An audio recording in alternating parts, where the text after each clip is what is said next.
Department is to have the backs of warfighters. Our job is to make sure they have everything they need at the tip of the spear, but they can't do that without you. What you're building here at Merritt Island is a core function of the arsenal of freedom. You see, the arsenal isn't just about door kickers or guys dropping precision bombs, although we like those guys very much. It's not just about intel analysts and mechanics wearing camouflage. They're all important to our nation, to be sure. But look at the thousands of square feet that make up this production site, where you produce the next generation of launch vehicles and spacecraft, like the New Shepard launch vehicle and the Blue Moon lander. I just had the privilege of also meeting with Administrator Isaacman over at NASA. And your work here, along with his, will help President Trump accomplish the national security policy objectives at record pace, including critical projects like Artemis. And you're exactly right. We're going to make space great again. That sign is our motto. Because all of you have dedicated your lives to precision, skill, and hard work in hard hats. Different kind of hats than the helmets soldiers wear, but the same kind of mission, all to deliver capabilities to the warfighter in the space domain made right here in America. You see, for far too long, under the previous administration, we had leaders who thought we could outsource our capabilities to other countries, or that we could live in a global environment where your skills don't matter anymore. Or we could work at the glacial pace of just a few prime contractors, and that was tolerated. A world with vendor-locked, over-budget, behind-schedule contracts. None of those things happened here, by the way. You guys are under budget and ahead of schedule. That's what today's warfighter needs.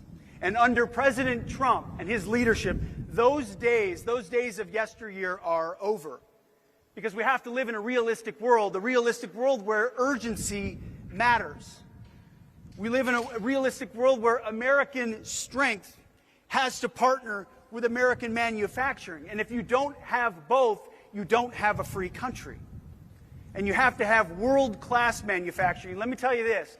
Take your cameras through this factory. And what I said to Mr. Bezos was this might be some of the most sophisticated manufacturing the world has ever seen that can only be done at scale in the United States of America. We will unleash our companies, unleash industry, unleash the competitive spirit that allows America to come out on top. When we compete, we win.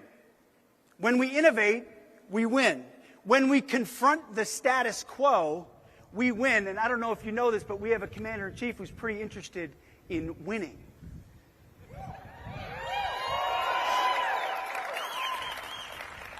No more business as usual, which I know, Mr. Bezos, is music to your ears. You've never done business as usual.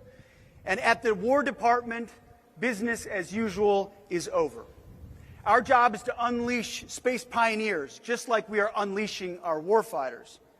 And President Trump, in service of that, has some core principles. First, we are putting America and Americans first.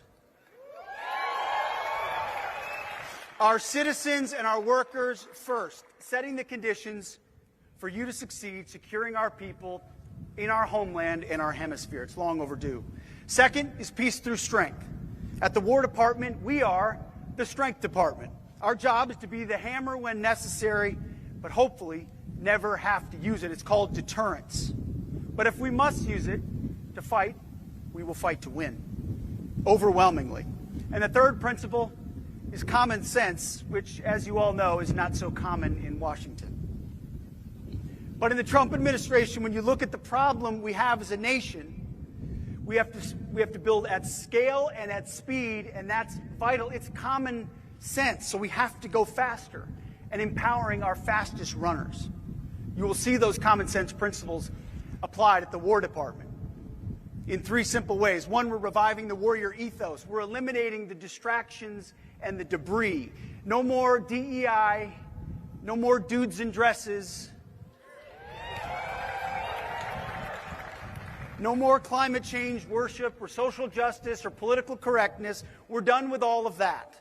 We're just unleashing the warfighter to be lethal, trained, disciplined, accountable, and ready.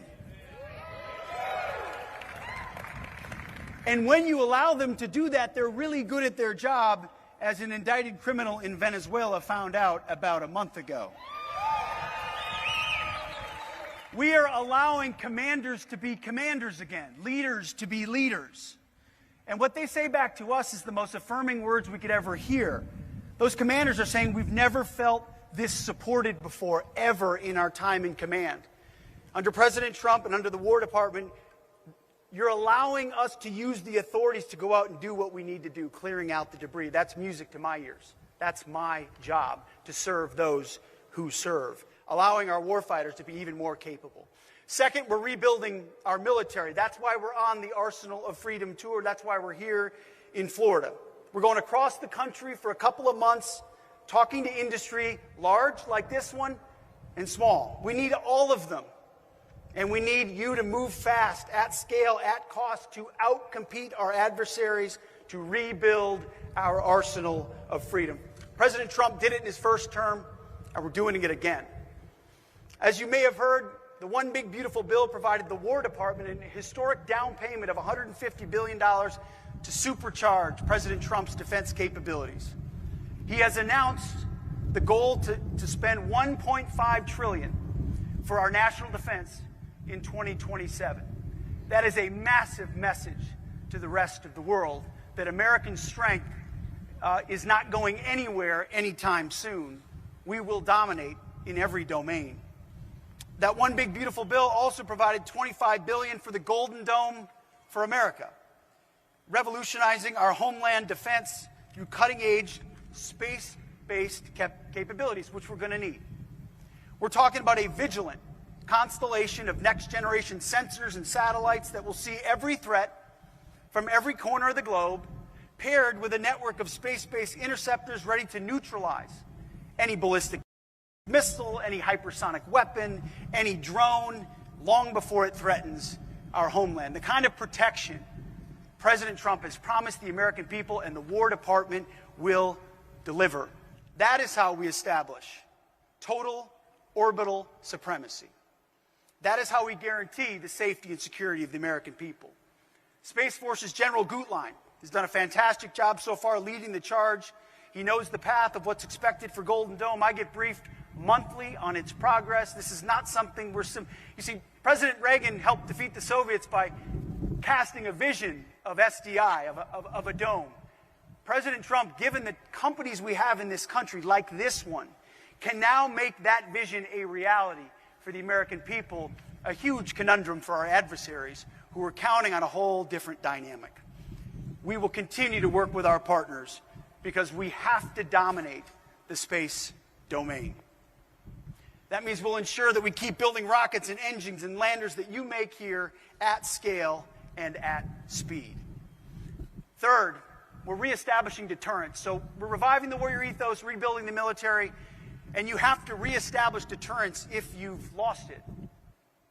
Whether it was the disastrous withdrawal in Afghanistan, a sin and a shame on our country, or what happened on October 7th with Hamas in Israel, or the war in Ukraine that never would have happened if President Trump was president. Radicals who shot at our ships and we didn't respond, or the invasion of tens of millions of illegals. The world saw an open invitation to challenge America under the previous administration. It didn't feel like America was prepared. Biden was asleep and Lloyd Austin was AWOL. So the first thing we did at the War Department was reestablish deterrence. It started on day one. We locked down the southern border. We've gone 8 months with 0 crossings at the southern border. Turns out we didn't need new authorities, we just needed a new president.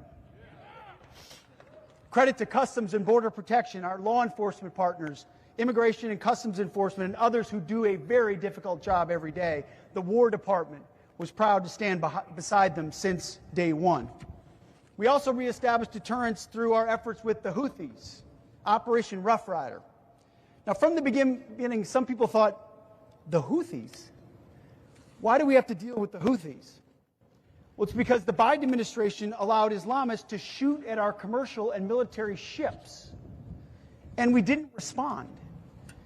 All the way back to the presidency of Thomas Jefferson, we've understood that free navigation of the seas is a core tenet of the United States of America. You don't shoot at American ships. Yet Joe Biden allowed those attacks to go on as if it was a new normal, a new status quo. Well, we responded, and after 50 days of relentless bombing, the Houthis cried uncle. They said, okay, we won't shoot at your ships anymore. They were dying, literally and figuratively, to make a deal. And American ships now in that region and all around the world sail freely. Look at Iran and what President Trump said about their nuclear capabilities. Iran will never have a nuclear bomb. They didn't want to pay attention or believe him. So 7 beautiful B-2s flew 37 hours and dropped 14 precision munitions on top of their nuclear facilities, undetected, flawless, in the middle of the night, something only America, the United States of America, can do. Peace through strength, deterrence in action. We see the same thing with narco-terrorists in our own hemisphere. How long have leaders been talking about a war on drugs or taking drugs off our streets? Well, for a long time, it was simply a catch-and-release program, a law enforcement function that didn't work. But these narco-terrorists, designated terrorist organizations, targeted our communities, our kids, and our people in our country. They knew exactly what they were doing. So instead of catch and release, we let them know, if you're going to sail in your drugs toward our country in international waters, we will target your drug boats and we will sink them. Well, I don't know if you've noticed, there haven't been many boats sunk recently because we can't find any boats to sink. And I'll pause for a minor announcement. As work continues, as it should, don't stop for a speech. You see, no one wants to get in a narco boat anymore. And that's the whole point. And then on January 3rd, the whole world saw what our military is capable of at every echelon. When we brought the indicted nominal leader of Venezuela, Nicolas Maduro, from a fortified house in the most fortified location, inside their biggest fort, in their capital city, in the middle of the night, without them knowing we were there until 3 minutes before.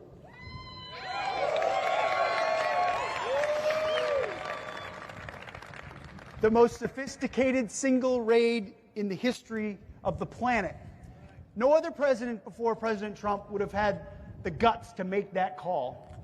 And no other military in the world has the ability to do it. I remember when Nicolas Maduro mocked us and said, "I'm right here, come get me." Well, he found out. All of this brings me back to why I'm here looking you in the eye on this cold Florida afternoon. You are the men and women who pour your lives and careers into building these incredible launch systems that we need, that give us that advantage. Whether it's in Iran, whether it's in Venezuela, whether it's halfway around the world, that's the advantage our warfighters need. And at the War Department, our job is to make sure you can do your job as efficiently and decisively as possible. Now, you can imagine, that's a difficult thing for us. We're a giant headquarters, the largest headquarters in the world, and headquarters exist to move paper. The place where meetings exist to talk about other meetings. That's what the Pentagon can look like from the inside and the outside. Well, President Trump has directed us to overturn the way we are doing business. And that means not waiting years or spending tens of billions of dollars for some perfect solution 15 years in the future with a product that never reaches the hands of a warfighter. We tell our people, as I know you tell your people, do everything you can with the precious moments that we have. Rip out the bureaucracy, streamline the process, then get the products into the hands of our warfighters. We are changing the game, and urgency is our currency. Incentivizing speed, incentivizing efficiency, incentivizing competition. And we're not just talking about it, we're funding it in real time. The One Big Beautiful Bill invested $16 billion directly into our defense industrial base, expediting innovation to the warfighter, sending a clear demand signal to our best American innovators, like this one right in front of us. And like he would expect from all of you, we expect back to defense and the industries in defense, no more excuses, no more barriers to entry, no more monopolies. Guaranteeing that companies like Blue Origin, in factories just like this one, can compete. And yes, that means speaking some tough truths, as the President did when he signed an executive order on January 7th, ordering big defense contractors to be held to the highest of standards. No more egregious executive bonuses, no more stock buybacks, no more ridiculous CEO salaries when you can't even deliver weapons on time for the warfighter. The companies we invest in need to prioritize the warfighter. We need to put the warfighters first, just as you put your products every day first. And that's why it's an honor to look out at this great audience here of Americans who appreciate the spirit of that executive order. You see, I don't mind people making lots and lots of money. Please make lots and lots of money. But if you're going to do so, deliver for the American people and the taxpayers the capabilities you said you would deliver.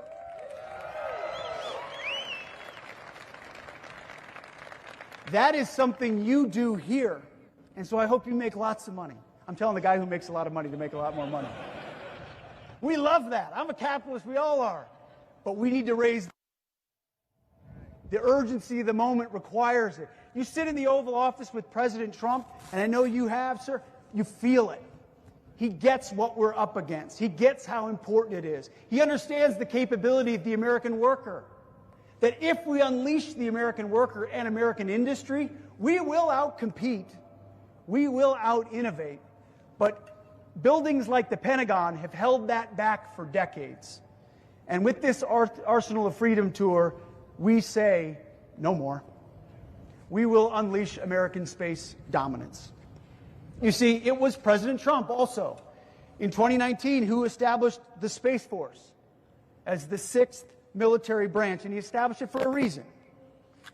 In warfare, we can't just command the skies and the seas or our hemisphere. We have to dominate the ultimate high ground. We've always known this. Any infantryman knows this. Anybody knows this. Whoever controls the high ground controls the fight. Space is the ultimate high ground. So we will chart the path. We will set the tone. We always have, and we will again. So in conjunction with our efforts from the Space Force, we will continue to ensure peace through strength with our partners who are critical. Companies like Blue Origin, companies like SpaceX, and others who are critical to ensuring that we dominate space. We welcome those partners, and we will stand shoulder to shoulder with you in these critical efforts. You see, we don't care. You care. But we don't care what company name is printed on the side of a rocket. You should care. I know you hope it says Blue Origin. We don't care what company name appears on, ladders on planes or what company name is painted on a satellite. We just want the best.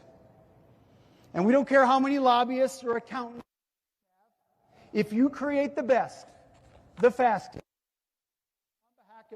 on behalf of taxpayers and warfighters, you're going to win. And that's what President Trump's War Department expects. And I'm hopeful, and based on what I saw today, Blue Origin's going to do plenty of winning.